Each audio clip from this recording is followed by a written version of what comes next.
Benih ideologi di tanah kolonial 1910-1926. Angin laut Semarang berembus lembab pagi itu ketika Raka kecil duduk di tangga rumah kayu sederhana, menatap ayahnya, Pak Dharma, yang pulang dengan wajah lelah dari perkebunan tebu milik perusahaan Belanda. Bajunya basah oleh keringat dan lumpur, tapi matanya menyimpan bara yang tak pernah padam, bara ketidakadilan. Tanah ini kaya, nak, tapi bukan kita yang menikmatinya, ucap Pak Dharma pelan. Di sekolah rakyat tempat Ibu Sari mengajar, Raka mulai mendengar kata-kata yang terasa asing tapi menggugah. Kesetaraan, hak buruh, kemerdekaan dari penindasan. Ibu Sari sering menceritakan tentang organisasi baru di kota, Sarekat Islam, Sarekat Rakyat, dan kelompok diskusi yang membicarakan gagasan dari Eropa tentang kaum pekerja yang bangkit melawan penindasan.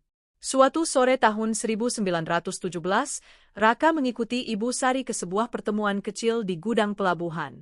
Di sana, buruh pelabuhan, masinis kereta, dan kuli perkebunan berkumpul. Seorang pria Belanda berbahasa Melayu patah-patah berbicara tentang revolusi di Rusia, tentang kaum pekerja yang merebut kekuasaan. Kalau di sana bisa, kenapa di Hindia tidak? Tanya seseorang. Di sudut ruangan, Surya, anak pedagang batik yang juga sahabat Raka, mendengarkan dengan wajah ragu. Tapi kita juga punya agama, punya adat. Apa cocok dengan ajaran mereka? Bisiknya. Benih perpecahan pemikiran itu sudah mulai tumbuh, bahkan sebelum mereka dewasa. Tahun 1920, organisasi itu punya nama resmi, Partai Komunis Indonesia. Bagi Raka yang kini remaja, PKI terasa seperti suara bagi ayahnya dan jutaan orang kecil. Ia ikut menyebarkan selebaran, membantu rapat rahasia, belajar membaca pamflet tentang kelas sosial dan revolusi. Namun Belanda tidak tinggal diam. Polisi rahasia mengawasi. Penangkapan mulai terjadi. Tahun 1926, kabar pemberontakan di Banten dan Sumatera Barat menyebar cepat. Raka melihat sendiri bagaimana orang-orang yang dulu berbicara tentang keadilan kini diburu. Gudang tempat diskusi dulu sunyi. Ibu Sari berbisik, perjuangan belum mati, hanya masuk bayang-bayang. Raka berdiri di tepi rel kereta, menyaksikan gerbong berisi tahanan politik dikirim entah kemana. Di sebelahnya, Surya menggenggam tangannya. Kita pilih jalan berbeda, Rak, tapi kita tetap saudara, kata Surya. Mereka belum tahu, perbedaan jalan itu kelak akan membawa mereka berdiri di sisi sejarah yang saling berhadapan. Dan malam itu, untuk pertama kalinya, Raka sadar, ideologi bukan hanya gagasan. Ia bisa mengubah nasib, memecah persahabatan, bahkan menentukan hidup dan mati. Di bawah tanah dan zaman Jepang, 1927-1945. Hujan turun tipis di Semarang ketika Raka berjalan cepat menyusuri gang sempit dekat rel kereta. Tahun 1927, dan kota itu tak lagi sama. Setelah pemberontakan gagal, nama PKI lenyap dari ruang publik, tapi hidup di bisik-bisik, di warung kopi sunyi, di rumah-rumah dengan lampu dipadamkan lebih awal. Raka kini berusia 20 tahunan. Wajahnya lebih keras, sorot matanya tak lagi polos seperti dulu di sekolah Ibu Sari. Banyak kawan lamanya hilang, ditangkap, dibuang ke Bovendigul, atau tak pernah kembali. Pak Dharma hanya bisa menatap anaknya dengan cemas. Perjuangan tak selalu berarti angkat senjata, nasihat ayahnya suatu malam. Kadang bertahan hidup itu juga perlawanan. Raka tak menjawab.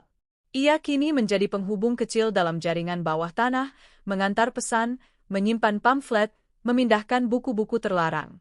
Ide tentang keadilan sosial tak pernah padam dalam dirinya, tapi kini bercampur rasa takut yang nyata. Sementara itu, Surya memilih jalan berbeda. Ia pindah ke Solo mengikuti pamannya, belajar di sekolah teknik. Pandangannya tentang perjuangan berubah. Baginya, bangsa harus kuat dulu, bersatu dulu, baru bicara soal ideologi. Meski jarang bertemu, surat-surat mereka tetap berjalan, penuh debat, tapi hangat oleh persahabatan lama. Tahun-tahun 1930-an terasa seperti masa beku. Organisasi kiri dibungkam, tapi ketidakadilan tak hilang. Upah buruh tetap rendah, tanah tetap dikuasai perusahaan besar. Raka bekerja sebagai kuli pelabuhan, melihat kapal-kapal Belanda berangkat membawa hasil bumi. Setiap peti yang diangkatnya terasa seperti pengingat, negeri ini belum milik sendiri. Lalu datang tahun 1942. Suara sirene meraung di pelabuhan. Tentara Jepang mendarat. Belanda tumbang cepat. Banyak orang bersorak, mengira penjajah telah pergi. Di alun-alun, tentara Dai Nippon berpidato tentang Asia untuk Asia. Raka menonton dengan hati campur aduk. Ibu Sari, yang kini lebih tua dan sering batuk, berbisik, penjajah berganti wajah belum tentu berarti merdeka. Jepang membubarkan organisasi politik, tapi membuka ruang propaganda. Sebagian tokoh pergerakan memanfaatkan celah itu. Surya, yang kuat fisik dan disiplin, direkrut masuk peta, pembela tanah air. Ia belajar militer, strategi, dan kepemimpinan. Dalam suratnya pada Raka, ia menulis, "Kalau kemerdekaan datang, kita harus siap mempertahankannya." Raka sendiri dipaksa kerja Romusha membangun gudang logistik. Ia melihat kelaparan, cambuk, dan tubuh kurus roboh di pinggir jalan. Janji, saudara tua, terasa kosong. Namun, di sela penderitaan itu, jaringan lama mulai berdenyut lagi. Orang-orang yang dulu bersembunyi kini berbisik tentang kesempatan. Kekuasaan kolonial runtuh, dunia berubah, perang besar mengguncang. Suatu malam, Raka bertemu Surya diam-diam di tepi Bengawan Solo. Keduanya sudah berbeda, satu dengan seragam militer Jepang, satu dengan pakaian buruh lusuh. Kalau perang ini selesai, Belanda tak akan mudah kembali, kata Surya. Dan rakyat tak boleh kembali lapar, balas Raka. Mereka saling pandang. Untuk sesaat, masa kecil di Semarang terasa dekat lagi. Tapi di antara mereka kini berdiri pengalaman, pilihan, dan keyakinan yang makin menjauhkan. Tahun 1945 mendekat. Jepang mulai kalah. Bom, kekurangan pangan, dan kabar kekalahan menyebar. Di balik kekacauan itu, Raka merasakan sesuatu yang lama tak hadir, harapan yang nyata. Ideologi yang dulu dikejar polisi kini bukan lagi sekadar mimpi bawah tanah. Dunia lama runtuh. Dunia baru menunggu dibentuk. Dan baik Raka maupun Surya tahu, ketika kemerdekaan tiba, perjuangan belum akan selesai. Ia justru akan memasuki bab paling rumit, ketika sesama anak bangsa harus menentukan arah negeri yang baru lahir. Mereka belum sadar, keputusan-keputusan setelah merdeka kelak akan membawa mereka berdiri di sisi yang makin berlawanan, dan sejarah tak pernah memberi jalan kembali yang mudah. Bangkit kembali di Republik Muda, 1945-1948. Tanggal 17 Agustus 1945 datang seperti petir di siang bolong. Raka mendengar kabar proklamasi bukan dari radio, melainkan dari teriakan orang-orang di pasar Semarang. Indonesia merdeka! Suara itu pecah, liar, tak teratur, tapi penuh harapan. Ia berdiri terpaku, tangan masih memegang karung beras jatah Romusha. Kata yang selama ini hanya hidup di pamflet dan bisik-bisik kini menjadi kenyataan. Malam itu, kampung kecilnya menyalakan obor. Ibu Sari menangis diam-diam. Pak Dharma, yang rambutnya sudah memutih, menepuk bahu Raka. Sekarang tanah ini benar-benar milik kita, jaga baik-baik. Namun kemerdekaan tak datang bersama ketenangan. Kota-kota kacau. Senjata rampasan Jepang beredar di tangan pemuda. Tentara sekutu dan nica Belanda mulai kembali. Di jalan, orang bicara tentang republik, tapi juga tentang kekuasaan, siapa memimpin, kemana arah bangsa. Raka menuju Solo, bergabung dengan kelompok buruh dan tani yang mulai mengorganisasi diri lagi. Nama lama yang pernah dilarang kini muncul kembali di ruang terbuka. PKI. Bagi Raka, ini bukan sekadar partai, ini wadah bagi suara ayahnya, bagi Romusha yang mati tanpa nama, bagi petani yang tak punya tanah. Revolusi belum selesai kalau rakyat masih lapar, kata seorang kader tua dalam rapat di rumah bambu pinggir sawah. Di sisi lain, Surya kini benar-benar menjadi tentara republik. Seragamnya berbeda dari peta dulu, tapi disiplin di wajahnya tetap sama. Ia bertugas di Jawa Tengah, menjaga garis depan dari ancaman Belanda. Baginya, republik masih rapuh, dan perpecahan politik bisa menghancurkannya. Pertemuan mereka terjadi tanpa sengaja, akhir 1946, di sebuah pos logistik dekat Klaten. Hujan deras, lumpur di mana-mana. Rak? Surya tak percaya.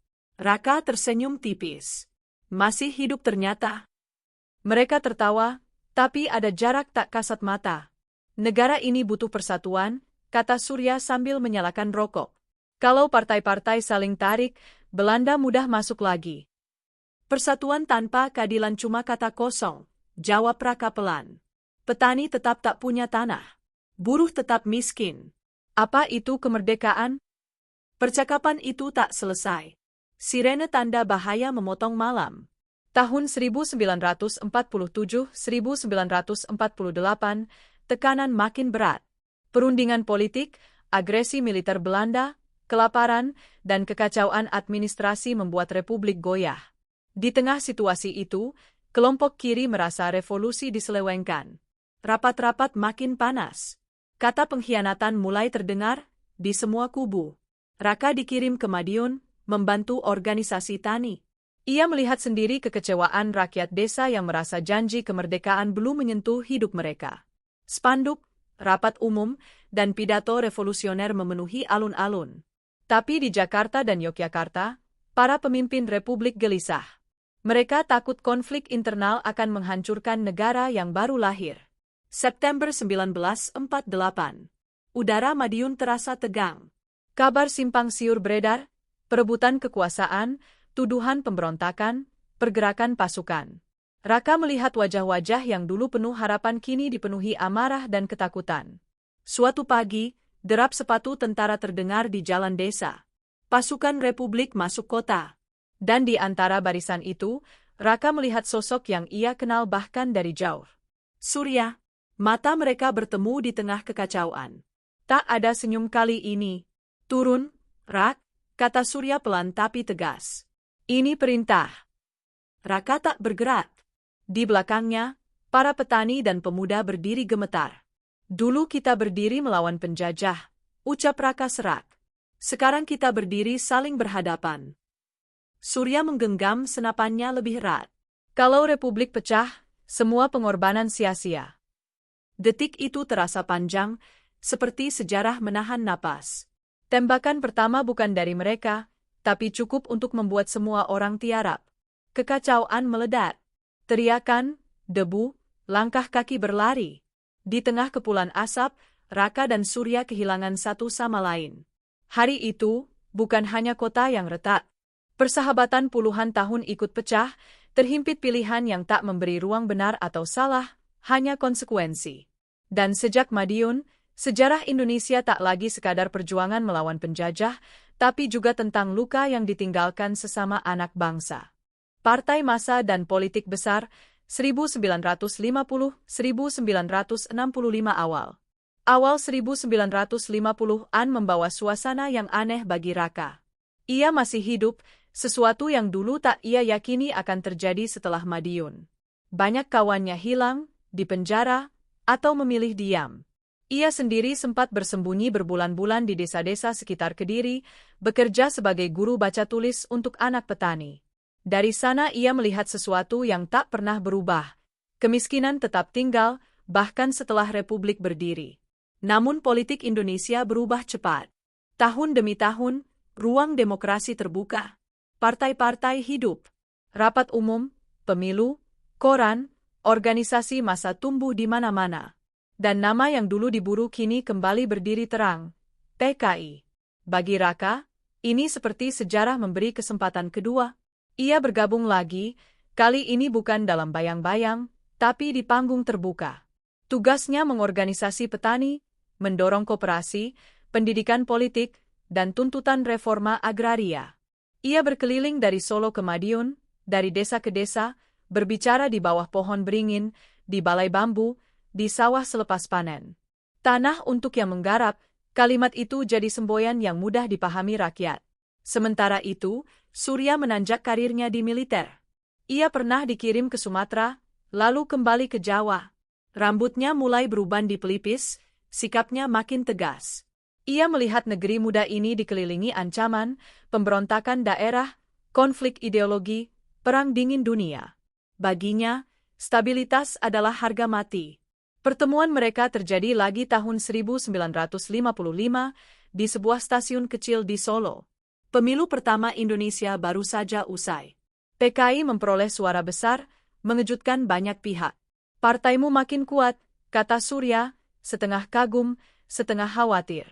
Artinya rakyat bicara, jawab Raka. Tapi dunia tak sesederhana rapat umum, balas Surya. Ada kekuatan besar di luar sana. Mereka sama-sama tahu maksudnya, Amerika, Soviet, Cina, bayangan perang dingin merambat sampai desa. Tahun-tahun berikutnya, politik makin panas.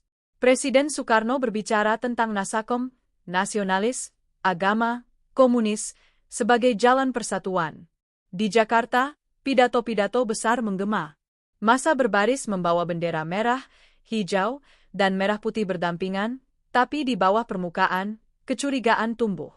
Raka melihat harapan sekaligus ketegangan. Organisasi tani menuntut pembagian tanah. Di beberapa tempat, konflik meledak antara petani dan tuan tanah. Ia sering berdiri di tengah massa yang marah, mencoba menahan agar tuntutan tak berubah jadi kekerasan. Revolusi harus teratur, katanya suatu malam pada rapat kader. Di sisi lain, Surya mendapat laporan-laporan intelijen tentang meningkatnya pengaruh komunis. Diskusi di markas militer makin keras. Kata ancaman sering terdengar. Meski jarang bertemu, keduanya saling memikirkan. Mereka tahu arah jalan masing-masing makin menjauh, tapi kenangan masa kecil tetap membayang. Awal 1960-an, Jakarta terasa seperti pusat dunia kecil yang tegang. Demonstrasi, pidato, kampanye, dan propaganda silih berganti. Raka sempat dipanggil ke ibu kota untuk pelatihan kader. Ia berdiri di lapangan luas bersama ribuan orang, mendengar orasi tentang masa depan sosialis Indonesia. Di kejauhan, gedung-gedung pemerintahan berdiri megah. Tapi Raka teringat kampungnya, tanah retak, sawah sempit, wajah-wajah letih. Ia bertanya dalam hati, apakah jalan ini benar-benar akan sampai ke sana? Surya, di markasnya, menerima telegram demi telegram. Dunia bergerak cepat, konfrontasi luar negeri, ekonomi goyah, politik makin tajam. Ia tahu badai mendekat, tapi tak tahu dari mana angin pertama akan bertiup. Dan di antara dua sahabat lama itu, sejarah berjalan seperti rel kereta. Sejajar, berdekatan, tapi tak pernah benar-benar bertemu lagi. Mereka belum sadar, waktu untuk memilih sudah hampir habis. Malam panjang itu sudah menunggu di tikungan sejarah berikutnya. Malam panjang 1965. Udara Jakarta malam itu terasa aneh, lembab, tapi dingin sampai ke tulang. Raka berdiri di halaman rumah seorang kawan di pinggiran kota, baru saja selesai rapat kecil membahas program organisasi tani. Tak ada firasat besar, hanya kegelisahan samar yang sudah berbulan-bulan mengendap. Radio tua di ruang tengah tiba-tiba memecah sunyi. Siaran tergagap, suara tegang, kabar penculikan jenderal, gerakan pasukan, situasi belum jelas. Semua orang saling pandang. Apa ini kudeta? Bisik seseorang. Raka terdiam.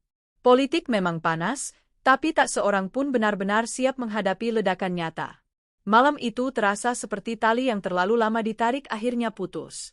Di markas militer, Surya terbangun oleh ketukan keras di pintu asramanya. Siaga penuh, perintah atasannya. Wajah-wajah tegang, telepon berdering tanpa henti, peta digelar. Nama-nama disebut cepat. Tuduhan mengarah jelas. Bagi Surya, situasi berubah dari politik menjadi operasi militer dalam hitungan jam.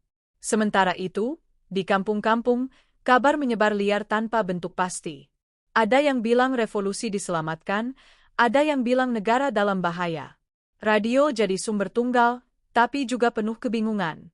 Pagi belum benar-benar datang ketika penangkapan pertama terjadi.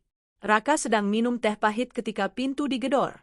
Beberapa pria berseragam masuk tanpa banyak kata. Wajah mereka keras, tak memberi ruang tanya. Ikut. Ia tak melawan. Dalam kepalanya berputar wajah ayahnya, Ibu Sari yang sudah lama wafat, sawah-sawah yang ia datangi bertahun-tahun. Semua terasa jauh.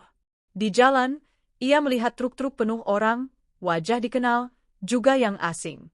Ketakutan jadi bahasa bersama. Di sisi lain kota, Surya berdiri di tepi jalan memantau barisan tahanan lewat. Ia melihat banyak wajah muda, tua, lelaki, perempuan. Operasi meluas cepat, seperti banjir tak terbendung. Lalu ia melihat satu wajah yang membuat jantungnya berhenti. Raka. Waktu seperti melambat. Mata mereka bertemu sesaat. Tak ada teriakan, tak ada drama, hanya tatapan panjang yang membawa puluhan tahun kenangan. Tangga rumah kayu di Semarang, gudang pelabuhan, Bengawan Solo, stasiun Solo. Surya ingin melangkah, tapi tubuhnya kaku oleh seragam yang ia pakai, oleh sumpah jabatan, oleh keyakinan bahwa ia sedang menyelamatkan negara dari kehancuran. Raka, dengan tangan terikat, hanya mengangguk kecil, seperti salam terakhir. Hari-hari berikutnya berubah jadi kabut panjang. Penjara penuh.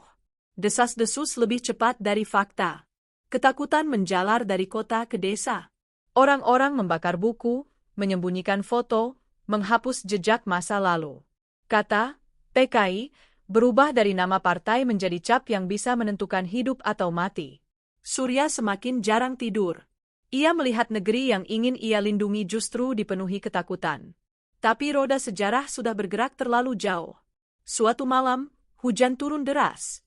Surya berdiri sendirian di beranda markas, menatap gelap. Ia teringat percakapan puluhan tahun lalu. Persatuan tanpa keadilan cuma kata kosong. Ia tak tahu lagi jawaban yang benar. Raka tak pernah kembali ke kampungnya. Namanya pelan-pelan hilang dari percakapan terbuka, tinggal bisik dalam keluarga, cerita setengah suara. Tahun berganti, rezim berganti, kota tumbuh, gedung menjulang, generasi baru lahir tanpa mengenal langsung luka lama. Tapi tanah, sungai, dan angin malam seakan menyimpan gema masa itu, tentang mimpi, ketakutan, pilihan, dan harga yang dibayar. Sejarah PKI bukan hanya tentang partai atau ideologi. Ia tentang manusia-manusia biasa yang terseret arus besar zamannya, tentang sahabat yang berdiri di sisi berbeda, tentang negeri muda yang mencari jalan di tengah badai dunia. Dan seperti rel kereta yang pernah disaksikan Raka kecil di Semarang, sejarah terus berjalan lurus ke depan, tak pernah kembali, tapi selalu meninggalkan jejak panjang di tanah yang dilaluinya. Sejarah bukan hanya tentang siapa yang benar atau salah, tapi tentang manusia-manusia yang hidup di dalamnya. Raka dan Surya hanyalah dua dari jutaan anak bangsa yang terseret pusaran zaman, di antara mimpi keadilan, ketakutan, dan pilihan yang tak pernah mudah. Peristiwa 1965 meninggalkan luka panjang dalam perjalanan Indonesia. Banyak cerita terhenti, banyak nama hilang, banyak keluarga menyimpan kenangan dalam diam. Namun memahami masa lalu bukan untuk membuka kembali kebencian, melainkan agar bangsa ini belajar bahwa perbedaan ideologi tanpa ruang dialog bisa berubah menjadi tragedi. Dari tanah perkebunan Semarang hingga malam panjang di Jakarta, kisah ini mengingatkan kita, sejarah adalah cermin. Dan masa depan hanya bisa dibangun jika kita berani melihat pantulannya dengan jujur, manusiawi, dan penuh empati.